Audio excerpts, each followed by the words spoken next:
کے حوالے سے، ملک کے عدالتی سسٹم کے حوالے سے، ملک کی جوڈیشری اور عدلیہ کے ججز کے حوالے سے، یہ پراپر پی ٹی آئی کی سوشل میڈیا ٹیم اور پی ٹی آئی کے چیئرمین اس کو جس انداز سے پیش کرتے تھے، آپ یقین جانیں عین چوراہے پہ ہنڈیا پھوٹی ہے. ہمیں تو اس وقت بھی پتا تھا کہ پیچھے انڈین را اور اسرائیلی موساد ہے جو ان کو استعمال کر رہی ہے پاکستان کو ڈیسٹیبلائز اور تباہ کرنے کے لیے. ہمیں تو پہلے بھی پتا تھا کہ پاک فوج اور آئی ایس آئی کے خلاف جتنی نفرت پیدا کی جا رہی ہے، یہ عالمی طاقتوں کا ایجنڈا ہے کہ پاکستان جو ایٹمی طاقت ہے، میزائل ٹیکنالوجی رکھتی ہے، اسمال ٹیکٹیکل بامز رکھتی ہے، دنیا کی ٹاپ 10 بلکہ ٹاپ 5 جو آرگنائزڈ اور مستحکم فوج ہے ان میں سے ایک فوج رکھتی ہے. اس کو ہم اس وقت تک شکست نہیں دے سکتے جب تک عوام اور فوج کے خلاف ایک خلیج پیدا نہ کی جائے. ہمیں تو اس وقت بھی پتا تھا کہ یہ ساری کی ساری چیزیں آہستہ آہستہ کیوں آگے جا رہی ہیں اور ہم اندر سمجھاتے رہے پارٹی کے اندر. لیکن اس عادل راجہ کو گلوریفائی کر کے پیش کیا جاتا تھا، چیئرمین تحریک انصاف سے لے کے اور ان کی سوشل میڈیا ٹیم. اور اینڈ پہ کیا نکلا؟ 53 کالیں ہیں انڈین را کے ایجنٹ کے ساتھ، 53 کالیں عادل راجہ کی، 53 کالیں. اور منیٹائزیشن اس کے علاوہ ہے. بنیادی طور پہ پاکستان کو اس حالت تک پہنچایا ہے تو اس سوشل میڈیا کے اندر منیٹائزیشن کی وہ پالیسیز ہیں. آج بدقسمتی سے میں ایک میڈیا پرسن ہوں، 15 سال سے میڈیا کی ذمہ داریاں اور 5 سال میں وزیر اطلاعات رہا ہوں. میرے سے کوئی چیز ڈھکی چھپی نہیں ہے. پری پلانڈ پچھلے 5 سالوں میں پاکستان کے اندر منیٹائزیشن کا کنسپٹ لانچ کیا گیا اور میں حیران ہوں ایسا بندہ کہ جس نے زندگی میں قلم نہیں اٹھایا آج وہ اپنے آپ کو صحافی بنا کے یوٹیوبر اور وی لاگر بنا ہوا ہے. اور صرف یہ اس کو پتا ہے کہ میں نے وی لاگ بنانا ہے، اس کی زیادہ سے زیادہ ویورشپ آئے، جتنی ویورشپ آئے گی اتنے ڈالرز آئیں گے. اسے اس سے کوئی غرض نہیں ہے کہ میں جو بات کہہ رہا ہوں اس سے ملک اور قوم اور معاشرہ اور سوسائٹی اور پاکستان کی بقا کتنی داؤں پہ لگی ہوئی ہے. اس کو صرف اس سے ہے کہ 20 کے 40 کے 200 کے 1 ملین 2 ملین ویورشپ آئے تاکہ میرے پاس پیسہ آئے، منی آئے، ٹکا آئے، ڈالر آئے. اپنا سب کچھ بنتا بھاڑ میں جائے جنتا، اپنا سب کچھ بنتا نعوذ باللہ معاذ اللہ بھاڑ میں جائے. پاکستان کے کیا حالات بنتے ہیں کیا نہیں بنتے میرے اس وی لاگ کی وجہ سے، میری ان بکواسات کی وجہ سے، میری آپ کہیں جی میں تو صحافی ہوں جی، میں تو بڑا سچا کھرا آدمی ہوں جی، میں تو وی لاگر ہوں. تو سچی کھری باتیں کبھی گھر کی بھی کرتے ہیں، ماں بہن بیٹی بیوی کی جو ہے نا بہت سی باتیں ہوتی ہیں آپ جا کے چوکوں اور چوراہوں میں کرتے ہیں. خاندان کے اندر جا کے جو ہے نا شریکوں میں بیٹھ کے یا اپنوں میں بیٹھ کے اپنے گھر کی جو ہے وہ ماں بہن بیٹی کی باتوں کو جناب آپ لے کے آتے ہیں؟ نہیں، آپ چھپاتے ہیں. اگر خدا نخواستہ کوئی نیگیٹیوٹی ہوگی، ریاست ایک ماں ہے، سونی دھرتی ایک ماں ہے، آپ ریاست کو ڈبونے کے لیے، لیکن صرف اس وجہ سے کہ یار لوگوں کا ٹرینڈ چل پڑا ہے کہ آپ نے یہ والی چیز سننی ہے تو چلو یہی سناؤ. دل آپ کا کہتا بھی ہے کہ یہ غلط ہے لیکن ڈالر آ رہے ہیں، منیٹائزیشن آ رہی ہے. عادل راجہ صاحب منیٹائزیشن کے ذریعے سے کروڑوں روپے وہ کماتے رہے، انڈین را سے اور ملک دشمن طاقتوں کی ایجنسیوں سے اپنا کمائی کرتے رہے، ملک تباہ، ملک برباد. اب جو چیزیں کھل کے آئی ہیں میں یہ سمجھتا ہوں کفارہ ادا کرنا یا توبہ کرنا کوئی بری چیز نہیں ہے. میں ہاتھ جوڑ کے ان کارکنان اور ان ووٹرز کو جو اس وقت بھی ابھی اپنے آپ کو کہتے ہیں کہ جناب ہم نے اسی ایجنڈے پہ چلنا ہے، میری ان سے گزارش ہے خدا را پاکستان سے آگے کوئی نہیں ہے، پاکستان سے آگے کوئی نہیں ہے. انڈین را، اسرائیلی موساد اور ملک دشمن طاقتیں جس طریقے سے پاکستان کو تباہ و برباد یہ عادل راجہ کی طرح کے اور وجاہت اس خان کی طرح کے اور محیط پیرزادہ کی طرح کے اور ان تمام ملک دشمن عناصر کی وجہ سے جو لوگوں کے ذہن خراب ہوتے رہے، خدا را اس سے نکلے. یہ میری آپ سے ریکویسٹ ہے. یہ جس طریقے سے پاکستان کے اداروں کو اور عدالتوں کو اور پاکستان کے اندرونی سسٹم کو ڈیمیج کرنا چاہ رہے تھے اب وہ چیزیں ملک کے سامنے آ چکی ہیں. اور ایک چیز اور اس ایشو کے حوالے سے پھر میں آخری ایشو کی طرف آؤں گا. آپ مجھے یہ بتائیں 1.5 سال تک چیئرمین تحریک انصاف یہ کہتے رہے کہ مجھے کوئی گرفتار نہ کرے، میں ریڈ لائن ہوں. ہم سے بھی کلوایا گیا، سب سے کلوایا گیا، ضلع شاہ کو شہید کروا دیا، مروا دیا، PCO لوگ، سینکڑوں لوگ زخمی ہوئے، ان پہ پرچے کٹوا دیے، جوڈیشل کمپلیکس پہ حملہ کروا دیا، لاہور ہائی کورٹ پہ حملہ ہوا، آپ کے زمان پارک کے باہر ہر وقت جنگ و جدل کا سامان اور ساری خوریزی فساد ہوتی رہی. آپ مجھے بتائیں، میں بینگا پاکستانی اور بینگا مسلم پوری پاکستانی قوم سے پوچھوں گا، کیا تاریخ اسلام میں اہل بیت کی اگر آپ ہسٹری پڑھیں، آپ یقین جانیں، ہم تو صرف ایک کربلا کا واقعہ پڑھتے ہیں نا، آپ ذرا کربلا کے واقعے کے بعد کے اگلے 100-150 سال اگر آپ اسٹڈی کریں تو کیا بنو امیہ اور بنو عباس نے اہل بیت اور صحابہ کرام کے اوپر کون کون سا ظلم نہیں کیا؟ تابعین اور تبع تابعین کے اوپر. ان میں سے PCO ہے، سینکڑوں ہے جنہوں نے جیلیں کاٹی، جنہیں ریاست نے جبر اور ظلم کے ساتھ جناب جیلوں میں بند کیا. میں پوچھوں گا، حضرت امام ابو حنیفہ، حضرت امام احمد بن حنبل، حضرت امام شافعی، حضرت امام مالک اور حضرت امام تیمیہ، آپ ان 5 اولیاء کی اور فقہا کی آپ ہسٹری اٹھا کے دیکھیں، ایک دفعہ نہیں کئی دفعہ بنو امیہ اور بنو عباس نے ان کے اوپر ظلم اور جبر کر کے بھرے درباروں میں ذلیل و خوار کر کے ان کو جیلوں میں بند کیا. اور یہ اتنے اللہ کے ولی تھے اور فقیہ تھے، اور اس وقت امت مسلمہ ان سے اتنی محبت کرتی تھی کہ اگر وہ سمپل ایک فکرہ کہہ دیتے نا، اعلان کر دیتے کہ ہم ریڈ لائن ہے، مجھے گرفتار کرنے لگے ہیں یہ بنو امیہ اور بنو عباس کی سرکار اور مشنری، پوری امت مسلمہ باہر آ جائے مجھے بچانے کے لیے، تو خدا کی قسم وہاں پر اقتدار سنبھالنے مشکل ہو جاتے. لیکن وہ قانون پسند تھے، وہ آئین پسند تھے، وہ اسلام کی سوچ اور تھیم کو سمجھتے تھے کہ اگر غلط بھی آپ کے اوپر پرچہ ہوا ہے، آپ کے اوپر ظلم بھی ہو رہا ہے، ایک ایتھیکلی ایک پروسیس کے طریقے سے آپ اپنے آپ کو جناب آپ نے کلیئر کروانا ہے. آپ نے ظلم جبر کے مقابلے میں فساد فی الارض کا ماحول نہیں پیدا کرنا، کیونکہ اسلام کے اندر ہے کہ فساد قتل سے بھی بدتر ہے، کفر سے بھی بدتر ہے. یہ نبی پاک صلی اللہ علیہ وسلم کی حدیث ہے، فساد فی الارض کفر سے بھی بدتر ہے. تیسری دفعہ دوہرا دوں، فساد فی الارض کفر سے بھی بدتر ہے. وہ سارے فقہا جانتے تھے، وہ اہل بیت کے چمکتے دمکتے درخشندہ ستارے جانتے تھے کہ ریاست، مسلمان ریاست کے اندر چاہے حکمران چاہے خلیفہ غلط کر رہا ہے، ظلم کر رہا ہے، جبر کر رہا ہے، لیکن ہم نے فساد فی الارض برپا نہیں ہونے دینا. تو ہم کس طریقے سے آپ اپنے آپ کو گرفتاری سے بچانے کے لیے 1.5 سال کے لیے آپ سے پوری پاکستان کو نرک بنا دیا، دوزخ بنا دیا، کارکنان کی زندگیاں تباہ کر دی. تو جناب میں یہ سمجھتا ہوں کہ یہی عادل راجہ، یہی کروڑوں روپے کی منیٹائزیشن کے ذریعے سے اپنا پیٹ پوجا کرنے والے اور ملک دشمن طاقتوں کی ایجنسیوں کی گود میں بیٹھ کے جو باہر بیٹھے ولاگرز ہیں، انہوں نے جو کھلواڑ کیا وہ ان انکشافات کے بعد جو ریویل ہوئے ہیں، انڈین را کے ساتھ، اس کے ایجنٹ کے ساتھ ساری چیزیں کلیئر ہو گئی ہیں. کم از کم پاکستان کی عوام کے دماغ کھل جانے چاہیے. اور تیسری اور آخری چیز جو آج کی پریس کانفرنس کے حوالے سے، حسب سابق PTI کی سوشل میڈیا ٹیم جو سارے کے سارے امریکہ، برطانیہ اور کینیڈا اور یورپ کے نیشنلٹی ہولڈر اور وہاں پر بیٹھے ہوئے ہیں، اور انتہائی مشکوک قسم کی کمیونٹی سے ان کا تعلق ہے، جن کا ایجنڈا 1973 کے آئین کو تباہ کرنا ہے، تاکہ 1973 کا آئین تباہ ہوگا تو ان کے حوالے سے جو چیزیں اس پہ لکھی ہوئی ہیں وہ سبوتاژ ہوں. انہوں نے پھر ایک پروپیگنڈا پچھلے 7-8 دن سے طے کیا ہے، اور عوام کے اندر ایک سراسیمگی، پینک، تاکہ ملک کے اندر نہ سوشل اسٹیبلٹی ہو، نہ اکنامیکل اسٹیبلٹی ہو، نہ فائنینشیل اسٹیبلٹی ہو، نہ اسٹاک مارکیٹ بہتر ہو، نہ اکانومی بہتر ہو، ایک لا لیسنس کا ماحول ہو، آپا دھاپی کا ماحول ہو، چھینا چھپٹی کا ماحول ہو، افراتفری کا ماحول ہو، طائف الملوکی کا ماحول ہو، دست و گریبان ہونے کا ماحول ہو. یہ ایجنڈا جو پچھلے کئی سالوں سے، خصوصاً پچھلے 2 سال سے وہ سوشل میڈیا ٹیم چلا رہی ہے، اور ان کے پیچھے ان کے آقا جو ہے نا وہ ملک دشمن طاقتوں کی ایجنسی ہے. انہوں نے ایک نیا پروپیگنڈا سٹارٹ کیا ہے. چیئرمین تحریک انصاف کو زہر دیا جانے لگا ہے جی، اور پھر اس کو لے کے ان کی مسز بشرا بی بی اور وہ لطیف کھوسا،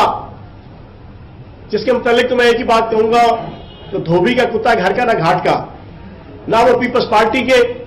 اور یہاں پہ ہم اپنا آپ بنانے لگے ہوئے ہیں. اور بھائی تم کم از کم اپنی پارٹی کے وفادار، جس نے تمہیں گورنر بنایا، جس نے تمہیں عزتیں دی، جس نے تمہیں سر پہ بٹھایا، تم اس کی پالیسی کے برخلاف اس پارٹی کو چھوڑے بغیر، اس کو ریزائن دیے بغیر، اس کا جناب قطع تلقی کیے بغیر آپ اس وقت جناب تحریک انصاف کے اپنے بچے کو ٹکٹ دلانے کے چکروں میں آپ نے جو جھوٹے پروپیگنڈے اور دو نبریاں کی، جھوٹا آپ نے گھر کے اوپر حملہ کروایا، اور اب آپ کہتے ہیں جی کہ ان کو زہر دینے لگے ہیں. میں پوری قوم سے پوچھوں گا، کسی کو مارنا ہو،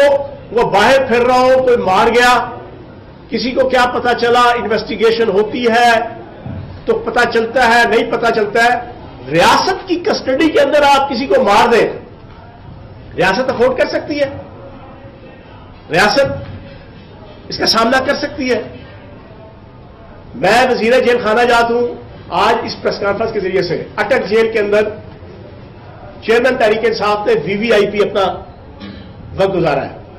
دیسی مرغی، دیسی گھی، دیسی بکرے اور دیسی انڈے جناب یہ ان کو ملتے رہے ہیں. 4 قسم کے فروٹ، ان کو سویٹ ڈش، ان کو واک کرنا، ان کو ایکسرسائز کرنا،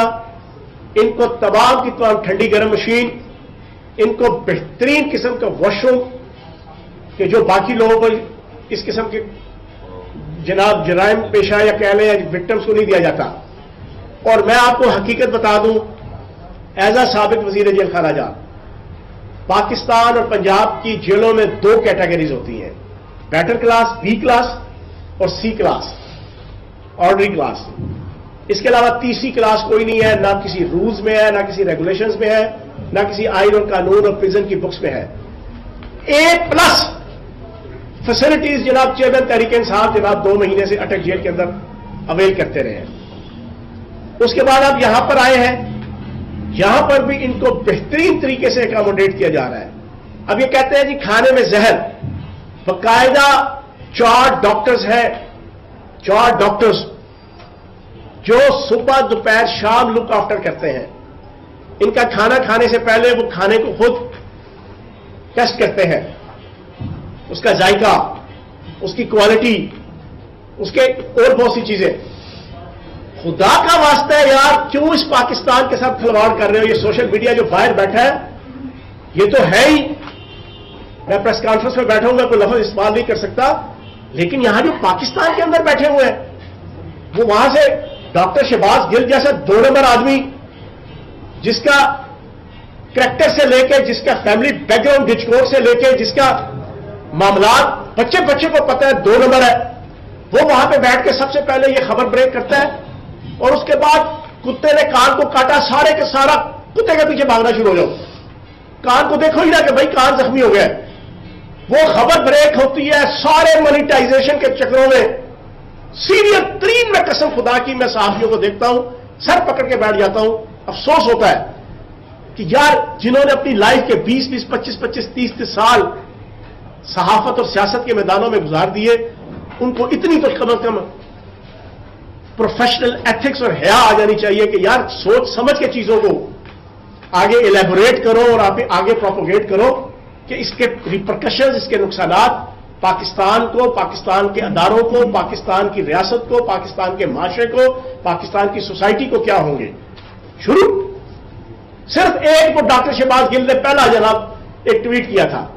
وہ باہر بیٹھا، اس کو کس نے اطلاع دی؟ ان سے پوچھے کس ایجنسی نے تجھے اطلاع دی تھی؟ کسی ایجنسی نے اطلاع دی تھی؟ نعوذ باللہ، معاذ اللہ، تو اللہ کا ولی یا پیغمبر تو ہے نہیں کہ تجھے کوئی وحی ہوگی. مجھے مطلب ہے کسی نے کہا، کس ایجنسی نے کہا، کس ملک دشمن ادارے نے تجھے کہا کہ یار یہ چیز خبر تو لانچ کر، جو یہاں بیٹھے کسی کو نہیں پتا.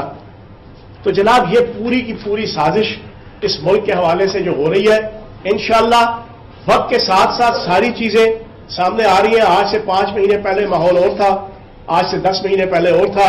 آج سے 2 مہینے پہلے پاکستان کی عوام آہستہ آہستہ ہر چیز سے باخبر ہو رہی ہے. اس عادل راجہ کے اور اس عثمان ڈار صاحب کی جو پریس کانفرنس اور جناب پروگرام اور ان کے انکشافات، اس کے بعد اور اب آنے والے کچھ دنوں کے اندر اور بہت سے جناب رہنما آئیں گے اور وہ ساری ڈیٹیل بتائیں گے.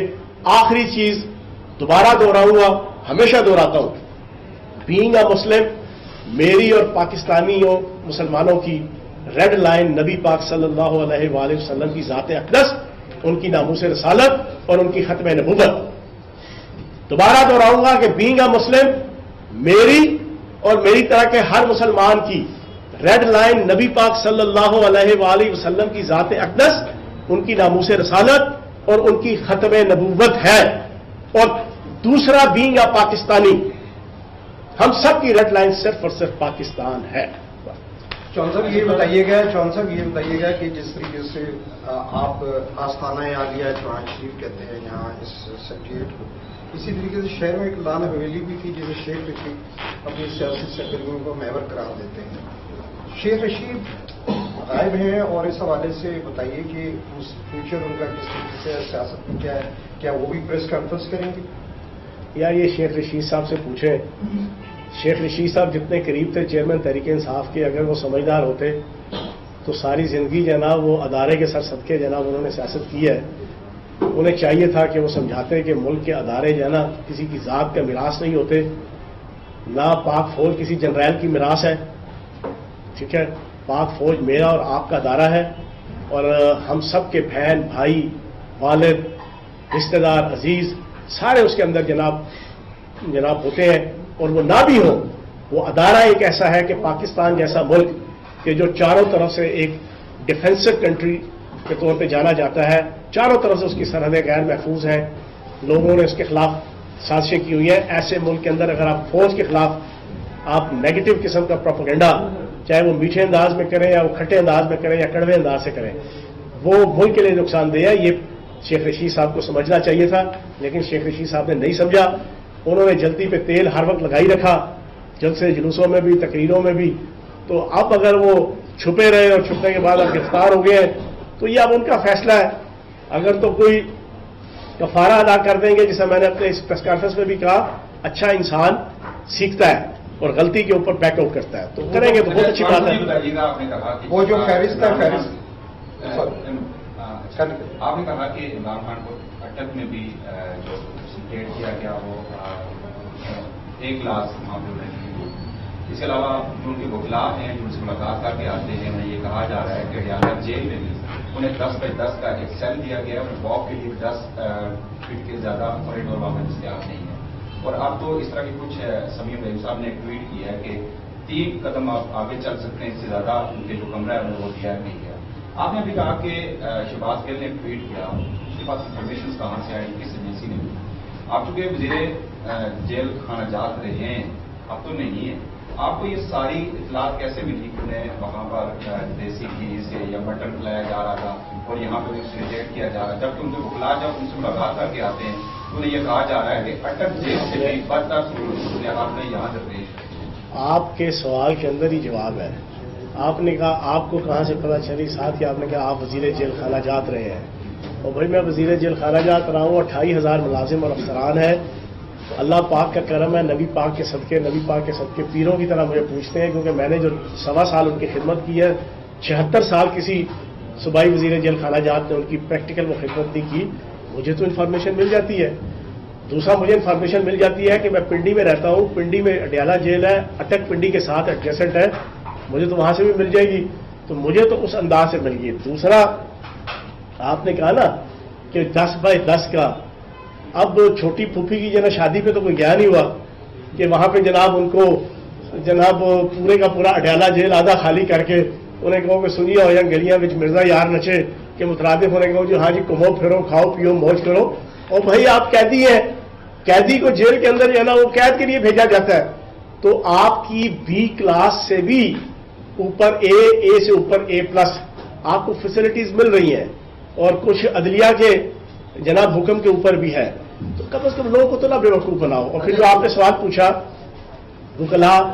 عجیب منافقت ہے. اچھا عوام جج کر لیتی ہے, جو نیوٹرل اینک لگا کے جو ہے نا سنتے ہیں نا, باہر آتے ہیں وکیل تو جیل کے باہر ان کی گفتگو کچھ اور ہوتی ہے, وہاں سے نکل کے سپریم کورٹ جاتے ہیں تو گفتگو کچھ اور ہو جاتی ہے. ٹھیک ہے نا. تو میں یہ سمجھتا ہوں کہ سارا عوام کو ایکسپلائٹ کرنے کے لیے باقی چیئرمین تحریک انصاف وہ اندر بالکل سکون کے ساتھ ہیں اور جو جیل کی A+ جناب فیسلٹیز ہیں وہ ان کو مل رہی ہیں. اچھا چوہان صاحب،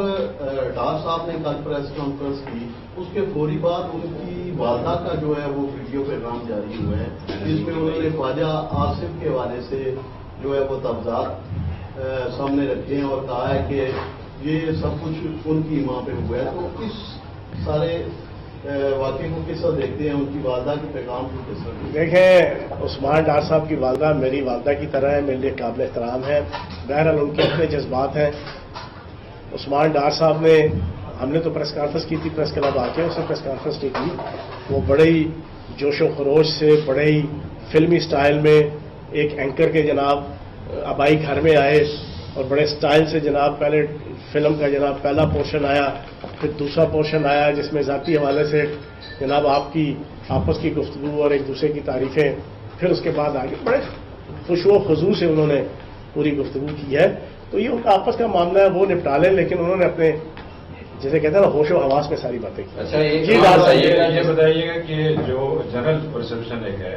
کہ جس طرح سے یہ گرفتاریاں ہوئی ہیں اور جس طرح سے یہ برآمدگیاں ہوئی ہیں، لوگ اس کو قبول کرنے کے لیے تیار نہیں ہیں. آپ بھی جب گرفتار ہوئے تھے آپ نے بھی بڑے جوشیلے نعرے لگائے تھے، جا کر باغ میں کہ چھوڑیں گے نہیں عمران خان کا سپاہیوں وغیرہ. تو اس کے بعد آپ نے بھی پریس کانفرنس کی. اسی طرح باقی لوگ جو عثمان ڈار بھی اسی طرح غائب ہوئے، پھر آ کے انہوں نے پریس کانفرنس کی. باقی لوگ بہت سارے لوگ ہیں. تو یہ لوگ عوام یہ قبول کرنے کے لیے تیار نہیں ہے کیونکہ آپ الیکشن آ رہے ہیں. الیکشن میں آپ بھیجیں گے کیا عوام کے پاس؟ پہلی چیز تو یہ ہے کہ اندر بھی اور باہر بھی میں 20 بلکہ 100-150 ٹاک شوز اور اپنی میڈیا ٹاک کی جیسی چیزیں بیان کر چکا ہوں کہ میری زندگی کی سیاسی حوالے سے بھی اور ذاتی حوالے سے بھی سب سے بڑی غلطی تھی کہ 15 تاریخ کو میں پاکستان کا جھنڈا اٹھا کے گیا تھا. وہاں پر مجھے نہیں نعرے لگانے چاہیے کیونکہ میں چیزیں ساری کلیئر کر چکا تھا. رات کو جب 14 تاریخ کی میٹنگ ہوئی اور یہ فضل الرحمان اور جناب یہ فوج کے خلاف بغاوت اور پھر یہ جناب آپ کی معذرت خانہ ایٹیچیوڈ نہ رکھنے کی ایڈوائس اور اس پہ پھر مجھے بولنے کی اجازت نہیں دی گئی، میں اس وقت طے کر چکا تھا اور چیزیں اس سے پہلے کلیئر ہو چکی تھی کہ چیزیں کہاں پہ جا چکی ہیں اور کس طرح ہم استعمال ہو چکے ہیں. میری غلطی تھی کہ میں نے وہاں پہ جو PTI کے جناب عمران خان کے حوالے سے نعرہ لگایا. میں اوپنلی کہتا ہوں کہ مجھے وہاں میری چیزیں کلیئر تھی، لیکن ایک 16-17 سال سے آپ قربانی دے رہے ہیں، مارے کھا رہے ہیں، پرچے جھیل رہے ہیں، ڈسپلن کے ساتھ ایک سلسلہ چلا رہے ہیں، تو وہ ایک وہاں سے ادا ہو گیا. وہاں میں PTI کا جھنڈا اٹھا کے نہیں لے گیا تھا، میں پاکستان کا جھنڈا اٹھا کے لے گیا تھا. اور یہی سی وجہ سے لے کے گیا تھا یہ بتانے کے لیے کہ میری ہمدردی، میرا تعلق میرے لیے آخری اول و آخر پاکستان ہے. دوسری چیز یہ ہے کہ بھائی ہم بیچنا نہیں، ہم لوگوں کو بتائیں گے. اور آج بھی بتا رہا ہوں، میرا ڈیرا کھلا ہوا ہے، میرا جناب یہ حلقہ کھلا ہوا ہے، میں اپنے حلقے میں موو کر رہا ہوں. عوام کو نظر آ رہا ہے کہ فیاض چوہان صبح دوپہر شام عوام کے سامنے حقائق رکھ رہا ہے. میں نے اپنی ریڈ لائن نبی پاک صلی اللہ علیہ وسلم کی ذات اور پاکستان، میں اوپنلی ایک چیز کہتا ہوں کہ اس ریڈ لائن کے اوپر کوئی کمپرومائز نہیں ہے. تو جناب ہم نے تو یہی چیز لوگوں کو بتانی ہے. لفظ بیچنا میں استعمال نہیں کروں گا کہ الیکشن کے حوالے سے کیا بیچیں گے، لیکن الیکشن میں ہم نے لوگوں کو یہ بتانا ہے کہ پاکستان کی ریاست کے خلاف اور بقا کے خلاف یہودی اور قادیانی لابی جو ہے نا پاکستان کے ساتھ کیا کیا کھلواڑ کرتی رہی ہے. انہوں نے کس کس طریقے سے چیئرمین تحریک انصاف کو اور کس کس طریقے سے تحریک انصاف کو اور کس کس طریقے سے تحریک انصاف کے 100% محب وطن کارکنان کو استعمال کیا اور پھر کیا آپ کے جناب یہاں پر رزلٹ آئے. تو یہ ساری چیزیں ہم بتائیں گے. اس کے بعد آپ عثمان ڈار صاحب بڑی کنفیوژن ہے ابھی سیل میں بھی کہ گرفتار ہوئے، کبھی کیا ان کے منسٹر بھی کہہ رہے ہیں. آپ پی ٹی میں رہتے ہیں، آپ کہتے ہیں آپ کو انفارمیشن ہوتی ہے، آپ کو کیا لگا وہ گرفتار ہوئے تھے، کہیں خود گئے تھے یا؟ اور اگلی پریس کانفرنس بھی آپ کو یہ پتا ہوگا کہ فون کرنے والے یہ بتائیں. عثمان ڈار صاحب کو پوچھیں. جی دیکھو عثمان ڈار صاحب کو گرفتار میری انفارمیشن کے مطابق جو ہے وہ انفارمیشن ہے، اب اس میں حقیقت کیا ہے کہ بشرا بی بی نے کروایا تھا. ابھی خبر آتی ہے وہ کراچی بھیجا تھا انہوں نے کسی جگہ پہ رہنے کے لیے. اور جس طرح آپ کا ارشد شریف صاحب کا جو مرڈر ہے، ابھی بہت سی باتیں کھلیں گی کہ اس کے پیچھے کون تھا، مراد سعید کا کیا کردار تھا، چیئرمین تحریک انصاف کا کیا کردار تھا، باقی لوگوں کا کیا کردار تھا. کہاں پہ انہوں نے آخری دنوں سٹے کیا KPK میں، پشاور میں، کہاں سے ان کو موو کر کے دبئی بھیجا گیا، دبئی جہاں بھیجا گیا وہ بندہ کون تھا، اس کا کس کے ساتھ کیا تعلق تھا، دبئی سے کینیا جو بھیجا گیا جس بندے کے پاس وہ کون تھا، اس کا کس کے ساتھ کیا تعلق تھا، یہ ساری چیزیں کھل کے آئیں گی. ہاتھی کے دانت کھانے کے اور دکھانے کے اور ہے یہاں پاکستان کی بھی اور دنیا کی سیاست میں بھی. اور دا پرنس اور میکاولی کی سیاست اور ارتھ شاستر والی چانکیا کی سیاست اور گوئبل کی سیاست رچ کے کی جا رہی ہے اس وقت پاکستان کے اندر میڈیا اور سیاست میں. اور لوگوں کا ذہن گندا کیا جا رہا ہے، گندے ہوئے ہیں لوگوں کے ذہن کو، لوگوں کو پتہ ہی نہیں ہے حق کیا اور سچ کیا ہے. جو دنیا کا سب سے غلیظ آدمی ہوگا وہ سب سے ہیرو بن کے نظر آئے گا، جو دنیا کا سب سے کلندر آدمی ہوگا اس کو زیرو بنا کے پیش کر دیا جائے گا. اور یہ ویسے بھی نبی پاک صلی اللہ علیہ وآلہ وسلم کی قیامت کی نشانیوں میں سے ہے کہ دجالی نظام آئے گا، وہ جس کو چاہے گا ہیرو بنا دے گا، جس کو چاہے گا زیرو بنا دے گا. یہاں پر وہ چیزیں چل رہی ہیں. تو کہنے کا مقصد یہ ہے، عثمان ڈار صاحب کو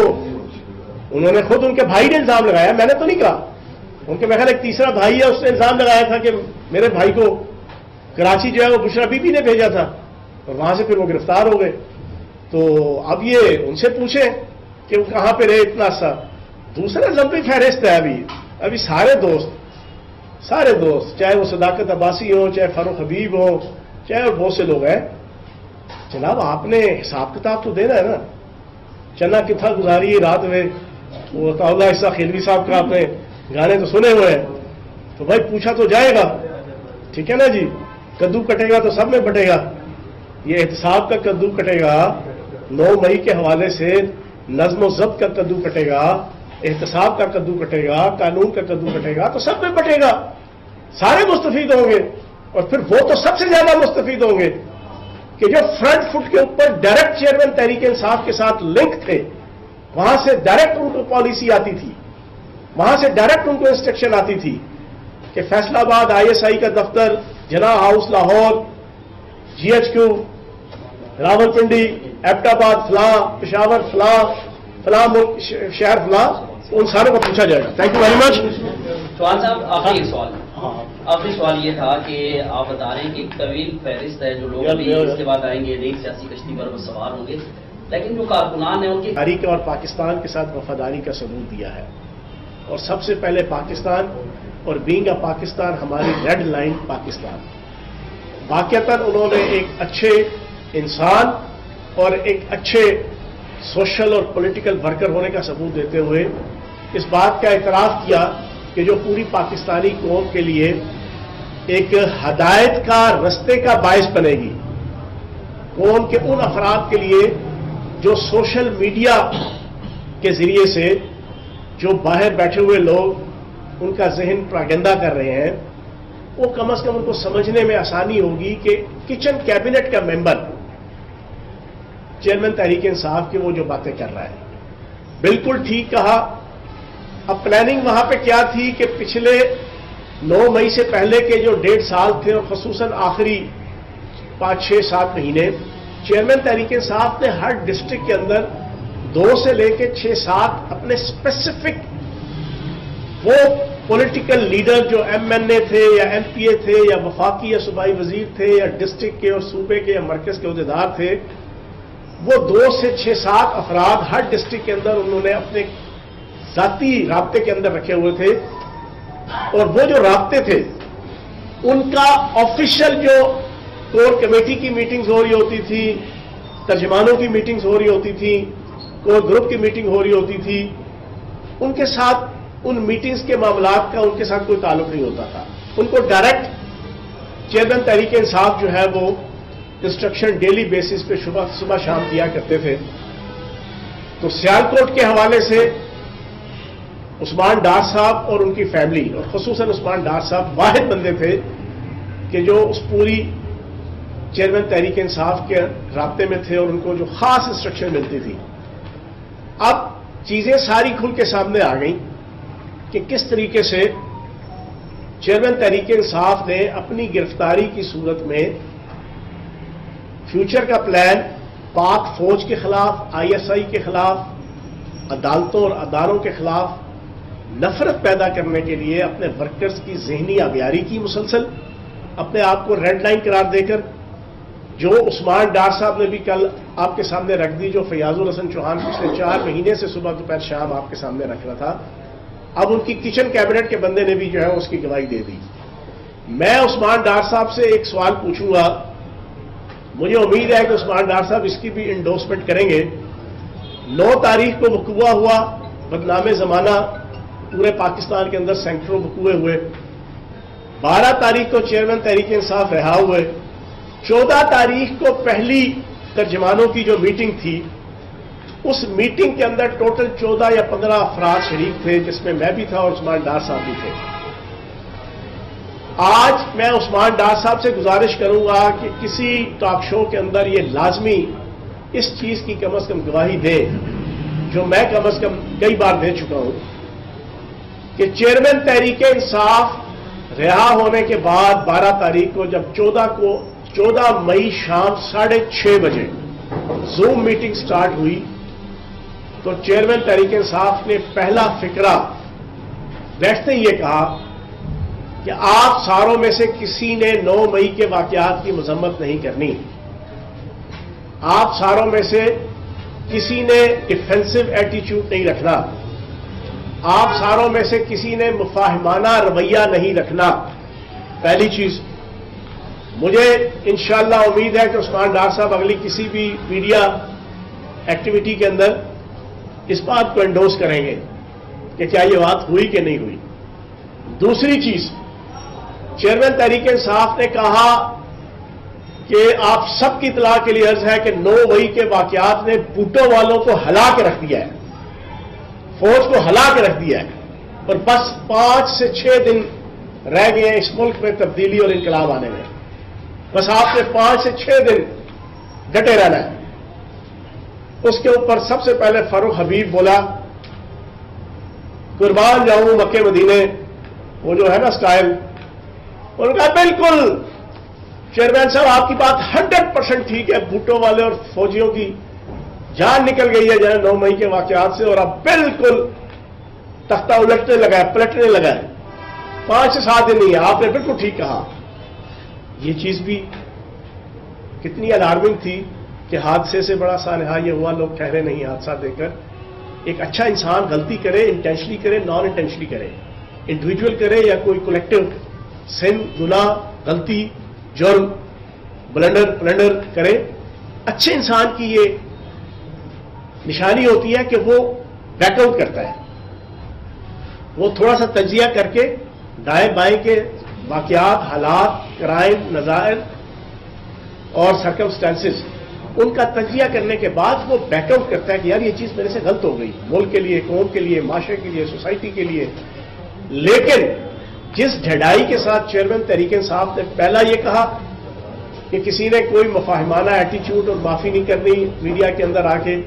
دوسرا کہ بس 5 سے 7 دن رہ گئے، ملک میں انقلاب آ رہا ہے، بھٹو والوں کی اور فوج کے خلاف دوبارہ سے پھر ایک نفرت 12 مئی کو رہا ہونے کے بعد۔ تیسری چیز، عثمان ڈار صاحب مجھے امید ہے کہ وہ اس چیز کو بھی انڈورس کریں گے، اور یہ میرا ان سے سوال بھی ہے، اور انشاءاللہ وہ ایک محب وطن پاکستانی ہے۔ تیسری چیز چیئرمین تحریک انصاف نے کہی تھی 14 مئی شام 6:30 بجے زوم میٹنگ، ٹوٹل 14 سے 15 افراد شریک تھے۔ چیئرمین تحریک انصاف نے تیمور جھگڑا اور عاطف خان کو مخاطب کیا، کے پی کے سے جو ہے ہمارے منسٹر، انہیں کہا کہ آپ دونوں نے تمام کے پی کے لیڈرشپ کو کہنا ہے کہ ابھی ٹویٹ کریں کہ کل سے ہم نے مولانا فضل الرحمان صاحب کے جو مدرسے ہیں ان کے باہر مظاہرے شروع کرنے ہیں۔ اچھا، یہ چیز ایسی تھی کہ ایک دفعہ تو عاطف خان اور تیمور جھگڑا کے پاؤں کے نیچے سے بھی زمین نکلی اور کھسکی، میرے بھی جناب میرے تو ہوش اڑ گئی یہ سن کے۔ اس کا مطلب تھا کہ گلی محلوں کی سطح پہ خانہ جنگی، جو کہ ملک دشمن طاقتیں، اسرائیلی لابی، انڈین لابیز چاہتی ہیں کہ عرب ریاستوں کی طرح، جس طرح عرب ریاستوں کے اندر ملک اس وقت تباہ حال ہے، گلی گلی محلے محلے میں شیعہ سنی جو جناب آپ کا مختلف قسم کے عقیدوں اور پارٹیوں کے حوالے سے ایک خانہ جنگی کا ماحول ہے، پاکستان کے اندر بھی خانہ جنگی کا ماحول بنایا جائے۔ 9 مئی کو تو ایک واقعہ کر دیا، ایک پاکستان کے ادارے، ریسپیکٹیبل ادارے اور ایجنسیز اور عدالتوں کے حوالے سے لوگوں کے ذہن کو پراگندہ کر دیا گیا۔ اب گلی گلی محلے محلے آپ مجھے بتائیں نا، مولانا فضل الرحمان صاحب کو چلو دیوبند مکتبہ فکر سے تعلق ہے، جو تھوڑے سے جہادی بھی ہوتے ہیں، آپ بریلوی مکتبہ فکر کے جو انتہائی ہر وقت عشق رسالت اور جناب بڑی دھیمے انداز سے جناب چلنے والا ایک فرقہ جانا اور سمجھا جاتا ہے، اگر آپ ان کے مدرسوں کے باہر بھی اگر آپ مظاہرے کرنے جائیں گے تو کیا ان کی انتظامیہ اجازت دے گی آسانی کے ساتھ ان مظاہرین کو واپس جانے کے لیے؟ آپ کسی کے گھر پہ چلے جائیں، دنیا کے، پاکستان کے نہیں، دنیا کے کسی بھی سمپل سادہ بالکل بزدل ڈرپوک بالکل امن پسند پیسفل ایٹیچیوڈ رکھنے والے کسی فرد کے گھر، کسی غریب سے غریب فرد کے گھر، کسی کی جھونپڑی کے سامنے بھی آپ جا کے اس کو گالی گلوچ، اس کو ماں بہن کی گالیاں یا اس کو کوئی اس کے ساتھ ٹکراؤ کی پالیسی اس کی جھونپڑی کے سامنے جا کے کریں گے تو آپ مجھے پاکستان کی عوام سے میری گزارش ہے، آپ بتائیں اس کا ایٹیٹیوڈ، اس کا رویہ، اس کا ریبٹل، اس کا ریپرکشنز، اس کا آفٹر افیکٹ اس فرد کی طرف سے کہ جس کے پریمیسز میں جا کے، جس کی حدود دربے میں جا کے آپ یہ کریں گے، وہ کیا ہوگا؟ آبویسلی وہ چھپٹے گا، وہ ریئیکشن دے گا، وہ جواب دے گا، اور اس جواب کی صورت میں پھر کیا ہوگا؟ ادھر سے مدرسے کے بچے اور انتظامیہ، ادھر سے اس محلے، اس یوسی کے پی ٹی آئی کے کارکنان، لڑائی ہوگی۔ جب لڑائی ہوگی، خوریزی ہوگی، تو وہ لڑائی اور خوریزی صرف ایک دفعہ کا ایونٹ نہیں ہوتا، اس کے بعد نسل در نسل کئی مہینے اور سالوں تک دشمنیاں بھی آگے چلتی ہیں۔ پھر جب ایک وقوع ہو جاتا ہے، اس میں نعوذ باللہ معاذ اللہ کسی ایک طرف سے کوئی مارا جائے گا، کوئی زخمی ہوگا، اس کے خاندان، انتظامیہ، اس مدرسے کی انتظامیہ، اس محلے کے پی ٹی آئی کے کارکنان، اس کے والدین، ان کی آپس کی دشمنیاں، پھر وہ ریگولر لڑائی جھگڑا شروع ہوگا۔ یہ وہ ایجنڈا تھا جس کے اوپر جناب چیئرمین تحریک انصاف نے مخاطب کر کے دونوں کو کہا، میں نے یہ 3 چیزیں سننے کے بعد کم از کم 4 سے 5 دفعہ میں نے اجازت مانگی، لیکن حسب ثابت جو پچھلے 1 سال سے مجھے ترجمانوں کی میٹنگ میں، چاہے میں فزیکل بیٹھا ہوں یا زوم میٹنگ میں ہوں، وہ مجھے بولنے نہیں دیتے تھے۔ یہ 3 چیزیں میں پوری امید رکھوں گا کہ عثمان ڈار صاحب، میں نے اس میں سے ایک لفظ بھی نہ کوئی جھوٹ بولا ہے، حتیٰ کہ کوئی ایگزیجریشن بھی نہیں کی میں نے الفاظ کی۔ عموماً ہوتی ہے نا، ایک سچی چیز بیان کرتے ہوئے بھی بندہ اس کو ایگزیجریٹ کر دیتا ہے، یہ ہیومن سائیکی ہے، انڈیویجولی بھی ہر انسان کرتا ہے، کلیکٹیولی بھی کرتا ہے۔ میں نے ایک رتی کا ایک سنگل لفظ اپنی طرف سے ایڈ نہیں کیا جو میں نے یہ 3 چیزیں بتائی ہیں۔ میں یہ سمجھتا ہوں کہ عثمان ڈار صاحب کے بعد ابھی ایک لمبی لسٹ آ رہی ہے، ابھی وہ قائدین آئیں گے جو پبلک کے سامنے آ کے بتائیں گے کہ اس ملک کے ساتھ کیا کھلواڑ ہوا، اس ملک کی سروائیول کے ساتھ کیا کیا کھلواڑ ہوتا رہا۔ تو میں عثمان ڈار صاحب کو خراج تحسین پیش کروں گا، اور مجھے امید ہے کہ وہ باقی چیزیں بھی آہستہ آہستہ پبلک کے سامنے رکھیں گے، کیونکہ ہمارے پہ تو پابندی تھی 9 مئی سے پہلے کا جو 1 سال تھا کہ میں تو پرو آرمی اور آرمی کا ایجنٹ ہوں، میرے متعلق تو یہ جو میرے اینٹی وہاں پر پی ٹی آئی کے اندر لوگ ہوتے تھے، جو شریکہ تھا میرا، وہ تو میرے ٹویٹ اور میرے فیس بک کی پوسٹ جو ہر مہینے میں کیا کرتا تھا، خصوصاً کرتا تھا اپریل 2022 سے لے کے مئی 2023 تک، میں نے ہر مہینے 2 3 4 کوئی بریگیڈیئر شہید ہو، کوئی جنرل سرفراز شہید ہو، بریگیڈیئر لائک شہید ہو، کوئی لانس نائک شہید ہو، کوئی سپاہی شہید ہو، کوئی ایکٹیویٹی ہو، اور پھر